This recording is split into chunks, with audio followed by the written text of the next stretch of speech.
Hi, today we go from this all the way to this, using three methods from the most complicated to the simplest. Prepare your phones and let's go.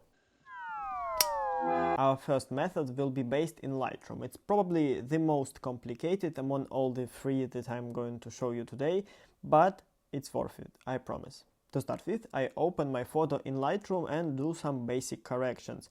For example, I lower the exposure and bring down the shadows and up the highlights.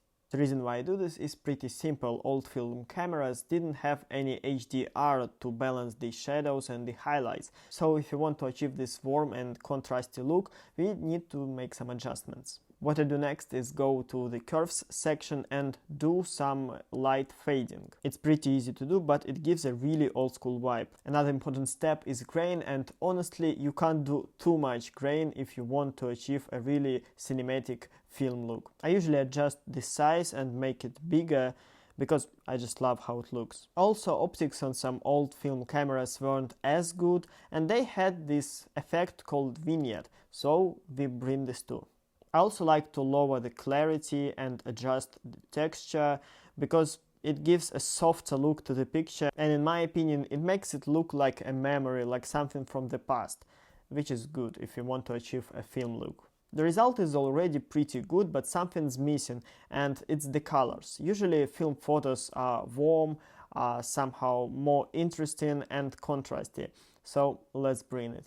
I usually go to color gradient section and add some yellow or even green to my shadows. In this photo I think I will stick to a more yellowish effect. But now I see that this picture needs a little bit more contrast. It looks decent, but it still gives the iPhone vibes.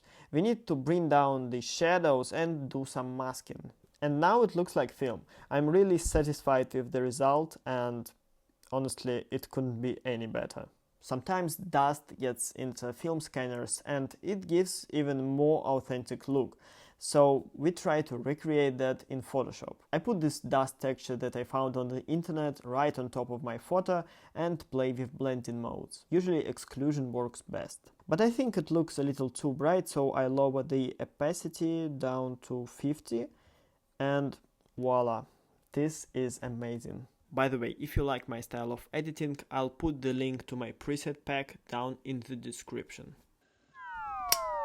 For our next method, we use DaVinci Resolve, which is actually a video editor, but it has an amazing film look creator effect that helps you achieve this look you want in no time. You just upload your photo in timeline and apply this effect. From the start it looks a little bit off, but that's just because you need to adjust some settings. Usually I choose Rochester as my core look and then adjust exposure. Here I see that I need to lower the shadows like I did in Lightroom. I don't quite like how this picture looks because it is too green, so we adjust white balance and tint. After that I add some richness to it. Now we go to halation and lower the radius but bring up the amount. My favorite one is grain because it looks amazing in DaVinci. I adjust the size and the amount of it. Also I do a little image defocus because it looks cool. I like the result already, but I think it could use masking because the shadows, even though they are already dark, could be a little darker. Yes, now it looks like a film photo, or at least I think so. To export it, we need to grab a still and save it in the gallery section. For our last method, we will use the apps on the iPhone. I have already talked about all the creative apps that I use in a separate video. You can watch it in the description. Here everything is simple. You just open the photo and apply the presets. To be honest, it already looks a lot like real film. And on top of that, you can adjust different film simulations and choose different cameras. Amazing. If you don't have to have full control over your process and you are satisfied with this result, it is great. You can use it.